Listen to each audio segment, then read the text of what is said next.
হরি বল।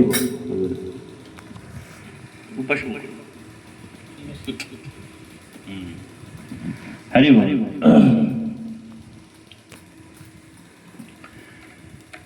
শ্রীমদ্ ভগবত গীতা শাস্ত্রে ভগবান শ্রীকৃষ্ণ বলছেন অর্জুনকে, জাতস্য হি ধ্রুবং মৃত্যু ধ্রুবং জন্ম মৃতস্য চ তস্মাৎ পরিহার্যর্থে নতুম সচিতুমর্হসি।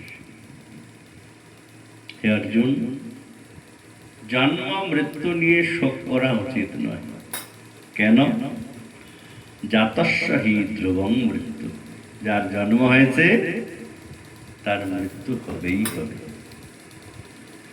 আবার যার মৃত্যু হয়েছে তারও পুনর্জন্ম হবে। কর্মফল অনুসারে জীবের জন্ম মৃত্যু এই বন্ধন চলে আসছে চিরন্তন।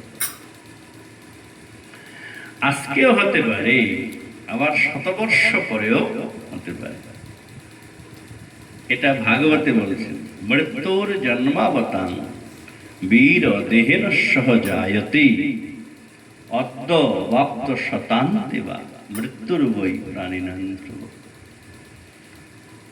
প্রাণী মাত্রেই মৃত্যু ঘটবেই, প্রাণী মাত্রেই এটা হবে। ধ্রুব কবে হবে বললেন? অদ্য বাপ্ত শতান্তে। আজকেও হতে পারে, আবার শতবর্ষ পরেও হতে পারে, কিন্তু হবে এটা নিশ্চিত। এটাতে কোনো সন্দেহ নাই। এখানে কেউ এটা বলতে পারবেন না যে আমার মৃত্যু হবে না, তাই না? আমাদের এই ভারতবর্ষের চক্রবর্তী রাজা ছিলেন রাজা পরীক্ষিত। নাম তো শুনেছেন সবাই। যুধিষ্ঠির মহারাজ অর্থাৎ অর্জুনের নাতি। অর্জুনের পুত্র ছিল অভিমন্যু, অভিমন্যুর পুত্র হলো পরীক্ষিত। যুধিষ্ঠির মহারাজ যখন স্বর্গারোহণ করে তখন পরীক্ষিতই তাদের শেষ বংশধর ছিলেন। অতএব তাকেই রাজ্য প্রদান করলেন। তিনি চক্রবর্তী সম্রাট ছিলেন, পুরা ভারত ভূমির রাজা ছিলেন। তো একদিন তিনি ভ্রমণ করতে করতে চলে গেলেন বনে। কিছু মন্ত্রী তন্ত্রী ছিল তাদের। এর আগে তিনি কলিকে দমন করার জন্য কলিকে বললেন, তুমি আমার রাজ্য থেকে বাইরে চলে যাবে, বহিষ্কার হয়ে যাবে। কলি বলল যে কোথায় থাকবো আপনি বলেন। পরীক্ষিত বললেন, তোমাকে আমি 4টা জায়গা দিচ্ছি। দূতম পানম স্ত্রী শোনা ইয়াত্রা ধর্মশ্চতুর্বিধা। 4টা হলো অধর্মের জায়গা, এই 4 জায়গায় তুমি থাকো। কোথায় কোথায়? দূতম জুয়া খেলা, পাশা খেলা, তাই না? ওখানে যদি ছল কপট, এই জন্য ওখানে কলি থাকবে। পানম মদ্যপান যারা করে বা মাদক যারা সেবন করে, যে কোনো মাদক, ওটা কলির দ্বিতীয় স্থান। তারপর অন্যায়ভাবে অপর স্ত্রী গমন, এটা কলির তৃতীয় স্থান। আর হিংসা বৃত্তি, এটা কলির চতুর্থ স্থান। পরীক্ষিতের এই কথা শুনে ওই কলিযুগ, এটা কলিযুগ। তো কলিযুগ মানে কপট, কলিযুগ মানে ছল। এখানে শুধু ছল কপট। যে যত কলির প্রভাবে পড়বে তার তত ছল বৃদ্ধি হবে, কপটতা বাড়বে, কলহ বাড়বে। ছল থেকেই কপটতা, কলহ আসে। কলি বললেন যে আমাকে একটা ভালো জায়গা তো দেন। পরীক্ষিত বললেন, তুমি সুবর্ণের মধ্যে থাকবে, সোনার মধ্যে। এই জন্যই অন্যায় উপায়ে, অসৎ উপায়ে উপার্জন ওই সোনাতে কলি থাকে। বলুন হরে কৃষ্ণ। তো পরীক্ষিত এটা কলিকে বললেন। আবার সেই পরীক্ষিতেই রাজকোষ খুলে দেখলেন একটা সুন্দর সোনার মুকুট, তাতে একেবারে রত্ন খচিত। ওই মুকুটটা ছিল জরাসন্ধের। ওটা ভীম জরাসন্ধকে মেরে ওই মুকুট এনে রেখেছিলেন। ওটা ভীম ও তো জানতো না রহস্য। সুন্দর দেখে ওইটাই পরে ঘুরে বেড়াতে বেরিয়েছে। ওই সোনাতেই কলি ঢুকলো। আর যখনই কলি ঢুকলো, পরীক্ষিতের বুদ্ধি খারাপ হয়ে গেল। উনি চলে গেলেন। কলি যেখানে ঢুকবে বুদ্ধি খারাপ হয়ে যাবে, ভালো কথাও শুনবে না। হ্যাঁ, ও শুধু ছল কপটতা ভালো লাগবে। কলি পরীক্ষিতের মাথায় বসলো। পরীক্ষিত চলে গেলেন জঙ্গলে। এত ওই কলির প্রভাব, সবাই তো মন্ত্রী আমার তো পিছনে রয়ে গেল। কলি একাই, পরীক্ষিত একাই ভেতরে প্রবেশ করবে। সেইখানে এক ঋষির আশ্রমে, পিপাসার্থ হয়ে গেছেন, ঋষির আশ্রমে গেলেন। সেই ঋষির নাম হলো শমিক ঋষি। কি নাম? শমিক ঋষি। ঋষি ধ্যানস্থ ছিলেন। সেই ঋষি ধ্যানস্থ অবস্থায় থাকাকালেই এই পরীক্ষিত তাকে বারবার বলতে লাগলো, আমি রাজা পরীক্ষিত, আমি পিপাসার্থ, আমাকে জল পান করা। এখনো কি করে করবে? যা ভগবানের ধ্যানের অত বাইরের বাহ্য কোনো জ্ঞান ছিল না।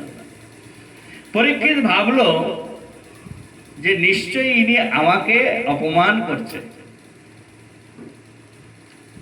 আমি রাজা হয়ে এসে যাচনা করছি, কোথায় তো আমাকে স্বাগত করে আনবে, তা তো করা দূরে থাক, বরং আবার আমাকে কথাই বলছে না। অতএব আমি আমার এই অপমানের বদলা নেব। দেখুন, ওকে কেউ কিছু বলে নাই, কিন্তু কলির প্রভাব এমন, ও নিজে নিজেকেই অপমানিত মনে করলেন। সাথে কেউ ছিল না, কেউ দেখেও নাই, শুধু উনি কথা বললেন না, এটাই পরীক্ষিত নিজেকে অপমানিত মনে করলেন। কি করে বদলা নেই? একটা সাপ মরে পড়েছিল, ওইটা ধনুষ দিয়ে ওটা উঠিয়ে ওইটাই গলায় জড়িয়ে, মরা সাপ, জ্যান্ত সাপ নয়, মরা একটা সাপ ধনুষের নখ দিয়ে উঠিয়ে গলায় ঝুলিয়ে দিলেন। যখনই ঝুলিয়ে দিলেন, উনি তো ঝুলিয়ে দিয়ে চলে আসলেন। কিন্তু এই শমিক ঋষির পুত্র বালক ব্রহ্মচারী, নাম ছিল শৃঙ্গি ঋষি। সেই শৃঙ্গি ঋষি ক্রোধিত হয়ে গেল যে আমার পিতার কোনো দোষ না থাকা সত্ত্বেও পরীক্ষিত এই কর্ম করে গেলেন। অতএব আমি অভিশাপ দিচ্ছি, ইতি লঙ্ঘিত মর্যাদম তক্ষক সপ্তমী হনি ধ্বংসন্তি স্ম কুলাঙ্গারম কৃপণম কালনোদিত। আমি অভিশাপ দিচ্ছি, আজ থেকে সপ্তম দিনে এই পরীক্ষিতকে তক্ষক সর্প দংশন করবে। তক্ষক নামে এক বিষধর সর্প আছে, সেই সর্পকে দংশন করবে, আর সপ্তম দিনেই তার মৃত্যু হবে সর্প দংশনে। কেন? ওর বাপার গলায় মরা সাপ ঝুলিয়েছে। অতএব পরীক্ষিত তো চলে এসেছেন, কিন্তু ওইদিকে ওকে সাপ লেগে গেল, সাপ লেগে গেল, ব্রহ্ম সাপ, ওকে খণ্ডন করা বড় কঠিন। এদিকে পরীক্ষিত মাথার মুকুট খোলার পরে বুদ্ধিও ভালো হয়ে গেল, যেটা আমার করাটা ঠিক হলো না, কিন্তু ততক্ষণে অভিশপ্ত হয়ে গেছে। তার পিতা যখন এটা জানতে পারলো, সাপ টাপ খুলে ফেলে দিয়ে পুত্রের কাছে সব আদ্যপান্ত বৃত্তান্ত শুনলেন যে পরীক্ষিত রাজা এসেছিল, আর সেই পরীক্ষিত রাজা তাকে অভিশাপ দিয়েছে। এটা শোনা মাত্রেই শমিক ঋষি তার এক শিষ্যকে পরীক্ষিতের কাছে পাঠালেন। পরীক্ষিতকে সংবাদটা দিতে বললেন যে পরীক্ষিত সামর্থ্যবান রাজা, কমসে কম ও যদি সংবাদটা পায় তাহলে নিশ্চয়ই কোনো না কোনো উপায় বের করতে পারে। চক্রবর্তী সম্রাট তিনি এসে বললেন যে আপনি অভিশপ্ত হয়েছেন, সপ্তম দিনেই আপনি তক্ষক সর্প দংশনে মৃত্যুবরণ করবেন। এটা নিশ্চিত। এটা শোনা মাত্রই পরীক্ষিত দেখলেন যে আমি তো যা অপরাধ করেছি তাতে আমার এখনই মৃত্যুদণ্ড হলে ভালো হতো, কিন্তু সৌভাগ্য এটা যে আমার 7 দিন টাইম আছে, আর এই ব্রহ্ম 7, এই জন্য 7 দিনের আগে আর মরব না, এটা নিশ্চিত। তিনি নিজের পুত্র জন্মেজয়, তার নাম, তাকে রাজা করলেন। তিনি চলে গেলেন গঙ্গার তটে। গঙ্গার তট, এই জায়গাটা শোকতাল ক্ষেত্র, উত্তরাখণ্ডে পড়ে এখন। সেইখানে এক অশ্বত্থ বৃক্ষ, তার তলায় গিয়ে গঙ্গা স্নান করে ওখানে বসলেন, আমরণ অনশনরত। আর তো 7 দিন, এই 7 দিন আর খাওয়া দাওয়া আর ঘুমিয়ে কাজ নেই। এখন কি করে ভগবত প্রাপ্তি হবে, এই উপায় আমাকে সন্ধান করতে হবে। তিনি চলে গেলেন, সেখানে গিয়ে বসলেন। এত বড় রাজার এরকম ঘটনা, সব ঋষিগণ ওখানে আসলেন। এক এক করে নারদ ঋষি আসলেন, ব্যাসমুনি আসলেন, পর্বত ঋষি, ধম্মপুর, সেই সময়ের যারা বড় বড় ঋষি ছিলেন তারা সেখানে আগমন করলেন। সেই সময় আসলেন সেখানে এক মুনি, তার নাম হলো সুখদেব। নাম শুনেছেন তো? সেই সুখদেব গোস্বামী, তিনি ব্যাসদেবেরই পুত্র। তিনি জন্ম নিয়েই সন্ন্যাস নিয়ে চলে গেছিলেন। ব্যাসদেব তার পিতা ডাকছিল, শোনো শোনো শোনো বলে, মায়া নাই তার, সংসার ত্যাগ করে চলে গেলেন, একদম নিবৃত তর্ষই রূপগীয়মান, একেবারে নিবৃত হয়ে গেলেন। তিনি আজকে এই পরীক্ষিতের সভায় আসলেন, তাকে সবাই স্বাগত জানালেন। পরীক্ষিত দেখলেন এত বড় মুনি এসেছেন, জন্ম থেকেই যিনি মায়াবন্ধন থেকে মুক্ত, তাকে আসনে বসালেন, তাকে পূজা করলেন। আর তাকে পূজা করে পরীক্ষিত একটা সুন্দর প্রশ্ন করলেন ওই মুনিকে, সুখমুনিকে। কি প্রশ্ন? এই একটা প্রশ্ন, এত ইম্পর্টেন্ট প্রশ্ন ছিল পরীক্ষিতের, যে সুখমুনি যে কোনোদিন কোথাও দাঁড়ান না, কোথাও লোকালয়ে উনি থাকেন না, কিন্তু সেইখানে 7 দিন ওই পরীক্ষিতকে ভাগবত শোনালেন।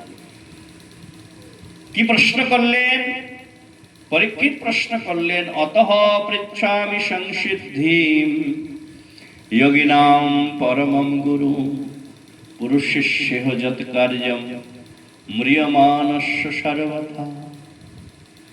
হে গুরুদেব, আপনি তো সর্বশ্রেষ্ঠ গুরু, আমার একটা প্রশ্ন, মরণশীল জীবের কি করণীয়? এই একটা প্রশ্ন ছিলেন। তিনি একবারও বললেন না যে আমার মৃত্যু হবে 7 দিন পর। তিনি ডাইরেক্টলি জিজ্ঞাসা করলেন, মরণশীল জীবের কি করণীয়? ম্রিয়মানস্য সর্বথা। সুখমুনি পরম বিচক্ষণ, তিনি দেখলেন পরীক্ষিতের এই প্রশ্নটা আত্মমূলক নয়, সমাজকেন্দ্রিক, আত্মকেন্দ্রিক নয়। একটা প্রশ্ন পুরো সমাজের কল্যাণ করবে। কেননা জীব এই জগতে সকলেই মরণশীল, মরতে সকলকে হবে। বরং পরীক্ষিতের 7 দিন সময় ছিল, গ্রান্টি ছিল, ব্রহ্মশাপ ছিল মাথায়। 7 দিনের আগে তার মৃত্যু সম্ভব না, তাহলে ব্রহ্মশাপ মিথ্যা হয়ে যাবে। কিন্তু বাকিদের তো কারো 7 ঘন্টারও নাই আছে। কেউ গ্যারান্টি দিয়ে আমরা বলতে পারবো 7 ঘন্টা আমরা বেঁচে থাকবো? তার তো 7 দিন পারফেক্ট আয়ু ছিল, আমাদের তো 7 ঘন্টারও 7 মিনিটেরও নাই, কেউ বলতে পারবে না। অতএব ম্রিয়মানস্য সর্বথা, মরণশীল জীবের কি করণীয়, এটা হলো পরীক্ষিতের মূল প্রশ্ন। এই প্রশ্ন শুনেই সুখমুনি গম্ভীর হয়ে গেলেন, প্রশ্নের উত্তর দিলেন, হে পরীক্ষিত, এই যে মরণের কথাটা আসছে, মৃত্যু সকলের আছে, কিন্তু মৃত্যুটা ভয়ের কারণ। কেউ মরতে চায় না, সবাই জানে মরবো, কিন্তু মরতে কেউ চায় না। চায় কি? হ্যাঁ, মরিতে চাই না সুন্দর ভুবনে। বলুন হরে কৃষ্ণ। বাস, শরীরে একটু রোগ দেখা দিলেই কত বড় বড় ডাক্তার কত রকমের ব্যবস্থা করেছে, কিন্তু মরতে হচ্ছে। তাহলে মরণশীল জীবের কি করণীয়? সুখমণি বললেন যে মরতে হবে, এটা সবাই জানে, কিন্তু তা সত্ত্বেও মরতে ভয় কেন? আপনাকে যেতে হবে এক জায়গায়, কনফার্ম। যাওয়ার আগে তো ভয় হচ্ছে কেন? বলে একটাই কারণ, গন্তব্যের জানা নাই। গন্তব্যটা কোথায়, তাই না? আপনি মনে করেন সাপোজ কোথাও আপনি যাবেন, একটা এক্সাম্পল দিই, মনে করেন যাবেন শিলিগুড়ি, তো যাবেন। তো শিলিগুড়ি যাওয়ার জন্য আপনার একটা কাজ আছে, শিলিগুড়ি যেতে হবে, আবার কিছু দরকার আছে কি? গেলেন, সারাদিন কাজ করে চলে আসলেন সন্ধ্যার সময়, এর জন্য কোনো প্রস্তুতি অত দরকার নেই। যখন কলকাতা যাবেন ভাবছেন, তখন কিন্তু আপনার রিজার্ভেশন 2-4 দিন আগেই করতে হবে, নাহলে পাবেন না। বেগ 2 দিন আগে থেকেই গুছাতে হবে, ওখানে থাকবেন কোথায় তার ব্যবস্থা করতে হবে। এরপরে মনে করেন আরেকটু দূরে যাবেন, চেন্নাই যাবেন, দিল্লি যাবেন, তখন আরো আগের থেকে ব্যবস্থা নিতে হবে, তাই না? এরপরে মনে করেন কোনো বিদেশে যাবেন, আমেরিকায় যাবেন, তখন কিন্তু আরো 6 মাস আগের থেকে ভিসার ব্যবস্থা করতে হবে, এয়ার টিকিটের ব্যবস্থা করতে হবে। তো যত ডিস্টেন্স বাড়বে যাওয়ার, তত আগের থেকে প্রস্তুতি নিতে হয়, তাই কিনা বলেন? যত ডিস্টেন্সটা আপনার দূর হবে, ততই আপনার আগের থেকে প্রস্তুতি নিতে হবে। আর যেগুলা জায়গার নাম বললাম, সেই সব জায়গায় গিয়ে আবার ফিরে আসতে পারবেন। সেই সব জায়গার খোঁজ আগের থেকে নিতে পারবেন কি, কোথায় থাকবেন। কিন্তু শাস্ত্র বলেছেন যৎগত্যা ন নিবর্তন্তে, যেখানে যাওয়ার পরে আর ফেরার কোনো চান্স নেই। ওখান থেকে ফোন আসবে না, ওখান থেকে হোয়াটসঅ্যাপে মেসেজ আসবে না, তাই না, যে আমি অমুক জায়গায় আছি, এই অবস্থায় আছি। তাহলে যৎগত্যা ন নিবর্তন্তে, যেখানে যাওয়ার পরে আর ফিরবেন না, ওখানের জন্য কি প্রস্তুতি হয়েছে? বসেন সকলে। ওখানের জন্য কি প্রস্তুতি নিয়েছেন?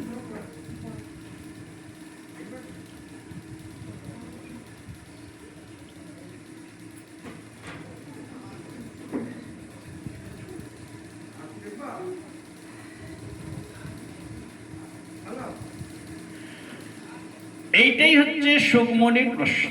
পরীক্ষিত মহারাজ যখন এই প্রশ্ন করলেন, সুখমণি বললেন, এই দেখো, মৃত্যু ভয় সকলের আছে, কিন্তু মৃত্যু ভয় আসে কেন, এটার কেউ খোঁজ নেয় না। মৃত্যু এই ভয়ের কারণটা কি? ভয়ের কারণ হচ্ছে ভয়ং দ্বিতীয় অভিনিবেশত। এটা শাস্ত্রবাণী। শাস্ত্র বলছেন ভয় হয় দ্বিতীয় অভিনিবেশ থেকে। দ্বিতীয় অভিনিবেশ মানে উদ্দেশ্যহীন কার্য করা। যেই উদ্দেশ্য নিয়ে আপনি ঘর থেকে বেরিয়েছেন, সেই কার্য সম্পন্ন না করে অন্য কার্য করাটার নাম দ্বিতীয় অভিনিবেশ। আমাদের শাস্ত্র বলছেন যেখানে সবাই একটা উদ্দেশ্য নিয়ে এসেছে, কিন্তু সেই উদ্দেশ্য এখানে জন্ম নেওয়ার পরে ভুলে গেছে। মানব জন্ম সববার পাবেন না, মানব জীবন সববার আসবে না। বারবার জন্ম হয়েছে ঠিক, কিন্তু সববার মানুষ হননি। কর্মফল অনুসারে আমাদেরকে বিভিন্ন জন্ম ভোগ করতে হয়েছে। জলজা নবলক্ষানি স্থাবরা লক্ষ বিংশতি ক্রিময়া রুদ্রশঙ্খকা 30 লক্ষানি পশব 4 মানবা পক্ষিণাম 10 লক্ষকম। এই আমাদের জন্মান্তর চলছে 84 লক্ষ। জলে 9 লক্ষ বার জন্ম হয় জলজীব রূপে, বৃক্ষ আদি রূপে 20 লক্ষ বার জন্ম হয় মরে যাই। কীটকীটানুরূপে 11 লক্ষ বার জন্ম হয়। পক্ষীরূপী পক্ষিণাম 10 লক্ষকম। 30 লক্ষানি পশব, পশু জন্ম হয় 30 লক্ষ বার। তারপরে 4 লক্ষানি মানব, 4 লক্ষ মনুষ্য জন্ম হয়, মানব জন্ম হয়। কিন্তু এই বারবার জন্ম মৃত্যু বারবার জন্ম মৃত্যু, পুনরপি জননম পুনরপি মরণম পুনরপি জননী জঠরে শয়নম ভজ গোবিন্দম গোবিন্দম ভজ মূঢ়মতে। আমরা চিন্তা করি না, বারবার জন্ম মৃত্যুর এই করাল চক্করে আমাদের দিন কাটছে। মানুষ হয়ে জন্ম গ্রহণ করার পরে তার একটা উদ্দেশ্য রয়েছে, আর এই উদ্দেশ্যটার নাম হলো আমাকে ফিরে যেতে হবে ভগবানের কাছে। সেটাই গীতায় ভগবান বললেন, ন তৎ ভাসয়তে সূর্যম ন শশাঙ্ক ন পাবক যদ্যত্রা ন নিবর্তন্তে তদ্ধাম পরমম মম। অর্জুন, যেটা দিব্যধাম, যেখান থেকে ফিরতে হয় না, পুনরাবৃত্তি হয় না, কেননা এখানে মৃত্যু তো কষ্টকর বটেই, জন্ম নেওয়াও কষ্টকর, জন্মটাও দুঃখের। আর যদি খুব মনে করেন যে মানে বাকি সময়টা সুখের, সুখে কেউ নেই, আছে? হ্যাঁ, कोई तन दुखी कोई मन दुखी कोई धन बिना रहत उदास थोड़े थोड़े सब दुखी सुखी राम के दास। কারো শরীর নিয়ে দুঃখী, কেউ মনের দিক থেকে দুঃখী, কেউ ধনহীন, তার সেই দুঃখ, দুঃখী এখানে সকলে। অতএব এই মৃত্যু হবে জেনেও উদ্দেশ্যহীন জীবন যাপন করার কারণে জীবের মৃত্যুকালে কষ্ট হয়। জানবো, একটু আগেই বললাম যে যত দূরে যাবে তত আগের থেকেই প্রস্তুতি নিতে হয়, তাই না? ঠিক তেমনি মৃত্যু হবে এটা জানি, অতএব সেদিন শুধু ভাই বোন আত্মীয় স্বজনকে ছাড়তে হবে তা না, গ্রাম নগর ছাড়তে হবে তা না, যেই শরীরটাকে নিয়ে জন্ম নিয়েছি সেই শরীরটাকে ত্যাগ করে যেতে হবে। তাহলে সেই দিনের ত্যাগ, সেই দিনের যে গমন, বড় কষ্টকর, বড় দুঃখী। আপনাকে দেখেন না, কেউ যদি একটা স্কুলে 60 বছর পর্যন্ত শিক্ষকতা করার পরে তার যেদিন ফেয়ারওয়েল হয়, তাই না, বা কোনো একটা অফিসে সে 60 বছর ধরে কাজ করেছে, তারপরে তাকে ফেয়ারওয়েল দিচ্ছে, তো যারা ফেয়ারওয়েল দিচ্ছে তারা কাঁদছে, যে নিচ্ছে সে কাঁদছে। তো যেই দিন সবকিছু ত্যাগ করে, শরীরটাকেও ত্যাগ করে যেতে হবে, ওই দিনের যে কষ্ট, ওটা বড় কঠিন। বলে তাহলে এর থেকে উদ্ধার হবে কি করে? সুকমণি বললেন, তস্মাৎ ভারত সর্বাত্মা ভগবান ঈশ্বর হরিহি শ্রোতব্য কীর্তিতব্য স্মর্তব্য সেটা ভয়।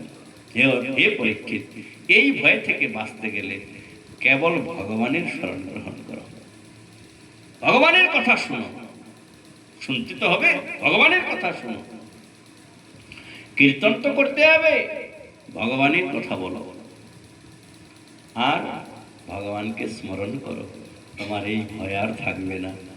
কেননা একমাত্র তিনি শরণদাতা, তার শরণে যে যাবে তার এই ভয় আর থাকবে না। নচেত নিজের কর্মফল নিজেকে ভোগ করা থেকে অন্য কেউ বাঁচাতেও পারবে না। এই জন্যই ভগবান শ্রীকৃষ্ণ গীতার শেষে একেবারে সুন্দর কথা বললেন, সর্বধর্মান পরিত্যজ্য মামিকম শরণং ব্রজ অহং তাম সর্ব পাপেভ্যো মোক্ষয়িষ্যামি মা শুচি।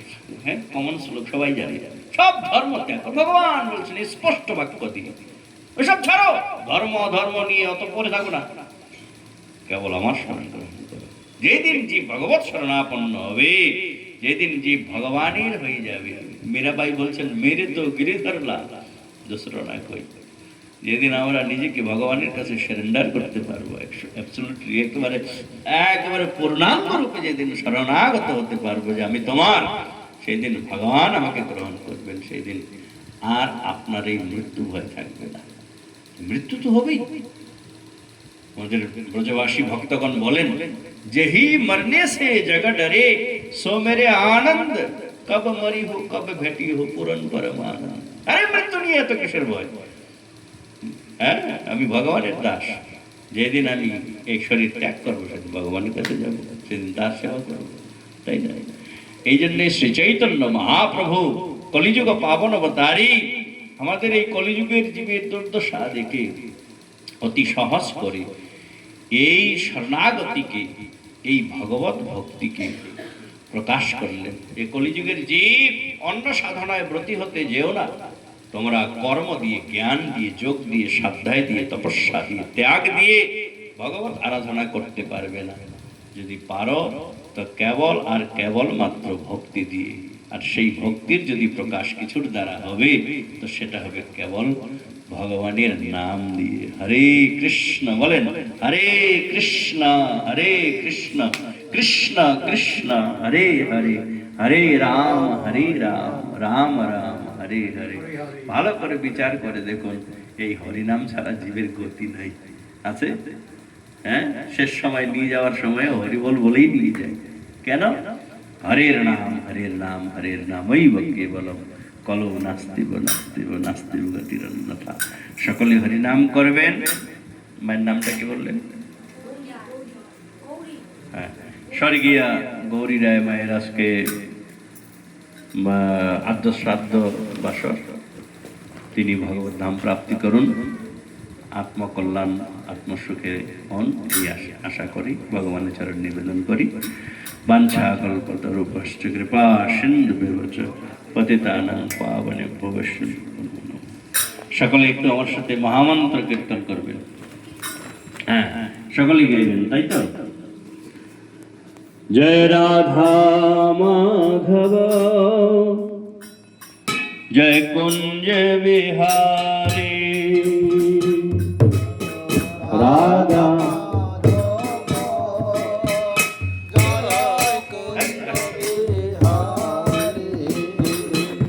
জয় রাধা